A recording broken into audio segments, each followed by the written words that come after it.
साहित्य समीक्षा के क्षेत्र में नई तकनीकों के इस्तेमाल की संभावनाएं और चुनौतियां। साहित्य समीक्षा एक गहन और विश्लेषणात्मक प्रक्रिया है जो किसी रचना की भाषा, शिल्प, विचारधारा, ऐतिहासिक संदर्भों तथा सामाजिक प्रभावों का मूल्यांकन करती है। पारंपरिक रूप से यह प्रक्रिया आलोचकों, शोधकर्ताओं और विद्वानों द्वारा की जाती रही है, लेकिन नई तकनीकों के आगमन ने इसमें नए द्वार खोले हैं। आधुनिक तकनीक, विशेष रूप से कृत्रिम बुद्धिमत्ता यानी जेन एआई, डेटा विश्लेषण, मशीन लर्निंग और डिजिटल टूल्स साहित्य समीक्षा की प्रक्रिया को और अधिक विस्तृत, त्वरित और प्रभावशाली बना सकते हैं। पिछले कुछ दशकों में साहित्यिक रचनाओं का डिजिटलीकरण बड़े पैमाने पर हुआ है। अब शोधकर्ता विभिन्न डिजिटल आर्काइव्स और साहित्यिक डेटाबेस की मदद से किसी भी लेखक या उसकी कृति से संबंधित सामग्री आसानी से प्राप्त कर सकते हैं। इससे समीक्षाकर्ताओं और शोधकर्ताओं को संदर्भ सामग्री प्राप्त करने में काफी सुविधा मिल रही है। कृत्रिम बुद्धिमत्ता साहित्यिक रचनाओं के गहन विश्लेषण में व्यापक रूप से मदद कर सकती है। जेन एआई आधारित एल्गोरिदम किसी पुस्तक, कविता या कहानी के विषय, शैली, भाषा प्रयोग और विचारधारा तक का विश्लेषण करने में सक्षम है।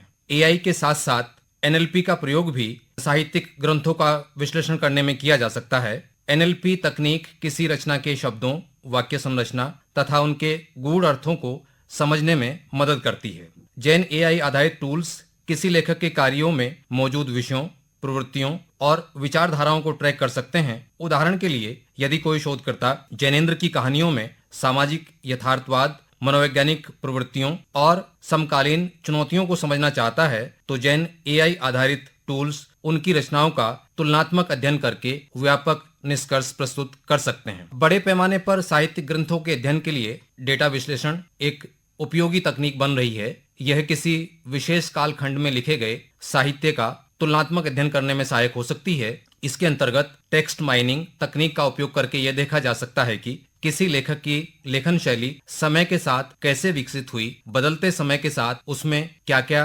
परिवर्तन हुए। साथ ही डेटा विज्ञान की मदद से यह विश्लेषण भी किया जा सकता है कि किन विषयों या विचारधाराओं पर विभिन्न कालखंडों में अधिक लिखा गया है अथवा समय परिवर्तन के साथ किन विषयों और विचारधाराओं को साहित्य में कम स्थान दिया गया है। इस कड़ी में जेन एआई के साथ साथ मशीन लर्निंग एल्गोरिदम का उपयोग करके साहित्य में भविष्य की संभावनाओं और प्रवृत्तियों का भी अनुमान लगाया जा सकता है। उदाहरण के लिए, यदि कोई मशीन लर्निंग मॉडल पिछले 100 वर्षों के साहित्य का अध्ययन करता है, तो वह यह अनुमान लगा सकता है कि आने वाले वर्षों में किन विषयों पर साहित्य लिखा जा सकता है अथवा वे कौन से विषय होंगे जिन पर साहित्य की अधिक डिमांड होने की संभावना है। इसी कड़ी में डिजिटल ह्यूमैनिटीज भी एक ऐसा क्षेत्र है जो साहित्य और तकनीक को आपस में जोड़ने का कार्य करता है। इसमें विभिन्न डिजिटल उपकरणों का प्रयोग करके साहित्यिक ग्रंथों का व्यापक अध्ययन किया जाना संभव है। इसके तहत इंटरैक्टिव मैपिंग का प्रयोग करके यह समझा जा सकता है कि किसी विशेष लेखक के कार्यों में स्थानों, भौगोलिक परिस्थितियों, संदर्भों की क्या भूमिका रही है। नई तकनीक के विकास से विजुअल विश्लेषण का प्रयोग करके ग्राफिक्स और चार्ट्स के माध्यम से किसी लेखक के कार्यों की तुलना की जा सकती है। ऐसा नहीं है कि ये कार्य अब तक नहीं किए जाते थे अथवा इनको किया जाना संभव नहीं था, लेकिन इन सब कार्यों को इस स्तर पर करने के लिए व्यापक मानव संसाधन और वित्तीय संसाधनों की आवश्यकता होती थी। उनकी तुलना में नई तकनीक और नई प्रौद्योगिकी इन सब कार्यों को अधिक आसानी से और कम संसाधनों में करने में सक्षम हो पा रही है। सार रूप में यह कहा जा सकता है कि नई तकनीक साहित्य समीक्षा के क्षेत्र में न केवल सहायक सिद्ध हो रही है, बल्कि यह समीक्षा की विधियों को और अधिक सटीक, व्यापक तथा प्रभावी बना रही है। जेन एआई, डेटा विश्लेषण, मशीन लर्निंग, डिजिटल ह्यूमैनिटीज और वर्चुअल रियलिटीज जैसी आधुनिक तकनीकें साहित्यिक ग्रंथों के अध्ययन और विश्लेषण के लिए अभूतपूर्व संभावनाएं प्रस्तुत कर रही हैं। यह कहना अतिशयोक्ति नहीं होगी कि आने वाले समय में साहित्य समीक्षा का क्षेत्र तकनीक की सहायता से और भी अधिक समृद्ध और वैज्ञानिक हो जाएगा। यह क्षेत्र साहित्य समीक्षा के संदर्भ में इतनी व्यापक संभावनाओं को सामने रखेगा जिसकी अभी तक कल्पना भी नहीं की गई है। नई तकनीक के उपयोग से साहित्य समीक्षा को समृद्ध करने के साथ साथ इन तकनीकों के साथ कुछ चुनौतियां भी जुड़ी हुई हैं। जैसे हम सभी जानते हैं कि साहित्य केवल शब्दों का समुच्चय नहीं है, बल्कि उसमें गहरे सांस्कृतिक, भावनात्मक, सामाजिक और दार्शनिक अर्थ निहित होते हैं। जेन एआई और मशीन लर्निंग जैसी तकनीकें अभी तक साहित्य की इन गूढ़ और बहुस्तरीय व्याख्याओं को समझने में सक्षम नहीं है। यह एक बड़ी चुनौती है। एआई टूल्स केवल उन्हीं व्याख्याओं को प्रस्तुत कर सकते हैं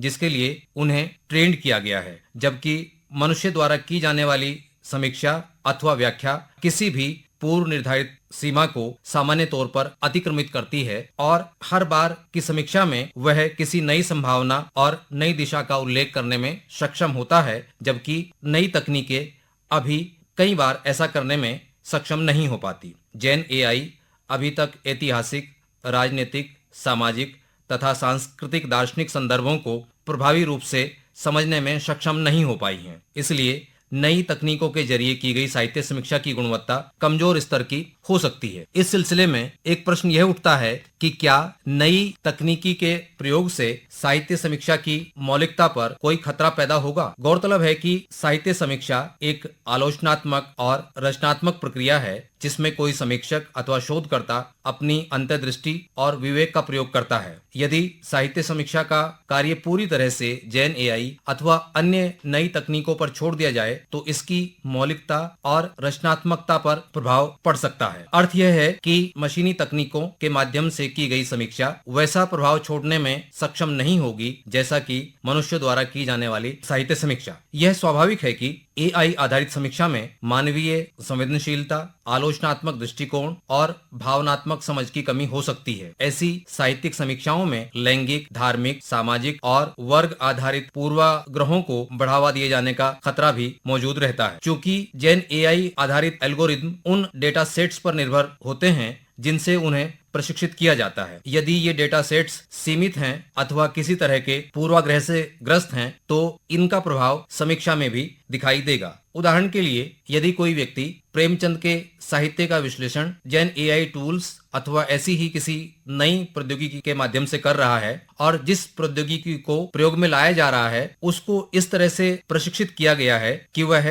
प्रेमचंद के साहित्य को दलित विरोधी अथवा किसी खास वर्ग के समर्थन में लिखा गया साहित्य साबित कर दे, तो इस बात की पूरी संभावना है कि नई तकनीकों के आधार पर प्रस्तुत की गई समीक्षा अथवा प्रस्तुत किए गए निष्कर्ष पूरी तरह से भेदभावपूर्ण और पूर्वाग्रहों का शिकार होंगे। साहित्यिक भाषा की विविधता उसके बिंबों, रूपकों, उपमाओं एवं प्रतीकों के प्रयोग को सही प्रकार से समझ पाना भी एआई के लिए अभी बड़ी चुनौती है। साहित्य की भाषा में अलग तरह की शैलियों, पात्रों के लिए अलग तरह की उपभाषाओं, बोलियों का इस्तेमाल भी किया जाता है, लेकिन आधुनिक तकनीकें मुख्य रूप से कुछ प्रमुख भाषाओं जिनमें अंग्रेजी, फ्रेंच, स्पेनिश, मंडारिन आदि शामिल हैं के लिए ही अधिक विकसित है। हिंदी और अन्य भारतीय भाषाओं के साहित्य के लिए एआई और एनएलपी जैसी तकनीकों का विकास अभी शुरुआती चरण में है। हालांकि अब भारत की 25 प्रमुख भाषाओं में जैन एआई कार्य करने में सक्षम है, लेकिन अभी इसकी गुणवत्ता उस स्तर की नहीं है जैसी अंग्रेजी,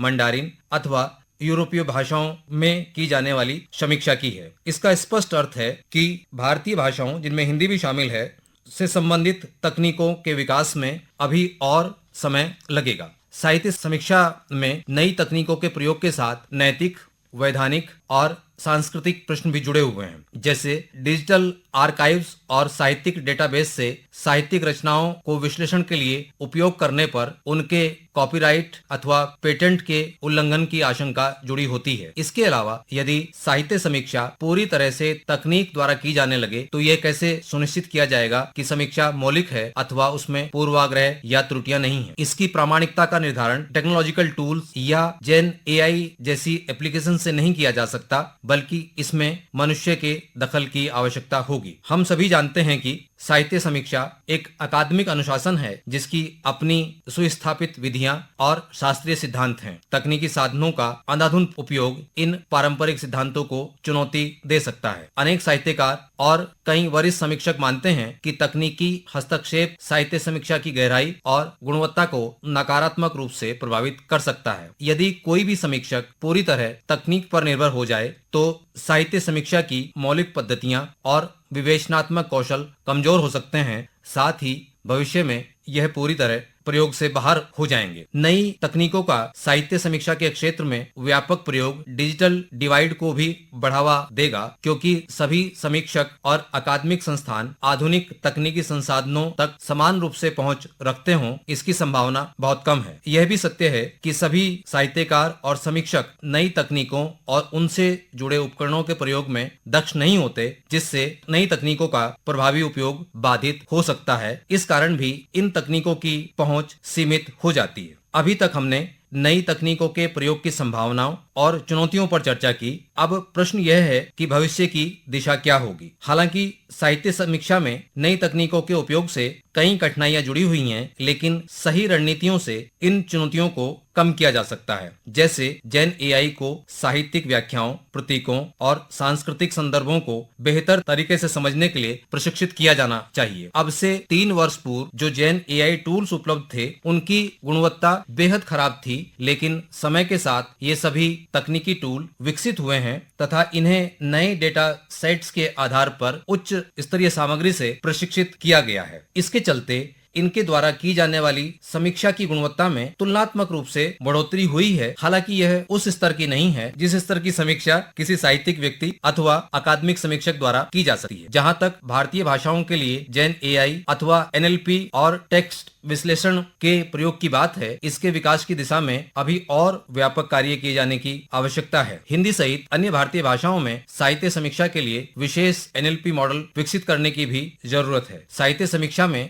तकनीक का प्रयोग, चाहे वह पुरानी हो अथवा नई, एक सहायक के रूप में किया जाना हमेशा ही लाभदायक होगा। उदाहरण के लिए, यदि किसी समीक्षक को तुलसीदास के समग्र साहित्य का विश्लेषण करना हो तो उसे सभी ग्रंथों को आद्योपांत पढ़ना होगा, इसके बाद नोट्स तैयार करने होंगे और तब उसे सार रूप में कुछ समीक्षाएं तैयार करनी होंगी। जबकि इस कार्य को यदि एआई तकनीकों को उपलब्ध करा दिया जाए तो यह बहुत कम समय में उसका सार अथवा बुलेट पॉइंट्स उपलब्ध कराने की स्थिति में होगा। इससे समय की बचत भी होगी, संसाधनों की कम आवश्यकता होगी और एक ही व्यक्ति द्वारा अधिक बड़ा कार्य कम समय में पूर्ण किया जा सकेगा। इन नई तकनीकों से साहित्यकारों और समीक्षकों के समय की बचत के साथ साथ उनके कार्य में नई दृष्टि भी आ सकेगी। नई तकनीक प्राय ऐसे मूल्यों और मान्यताओं को भी प्रस्तुत करने में सक्षम हो रही हैं जो कई बार अभी तक भारतीय समीक्षा परंपरा में दिखाई नहीं देती थी। तकनीक का प्रयोग और समीक्षक की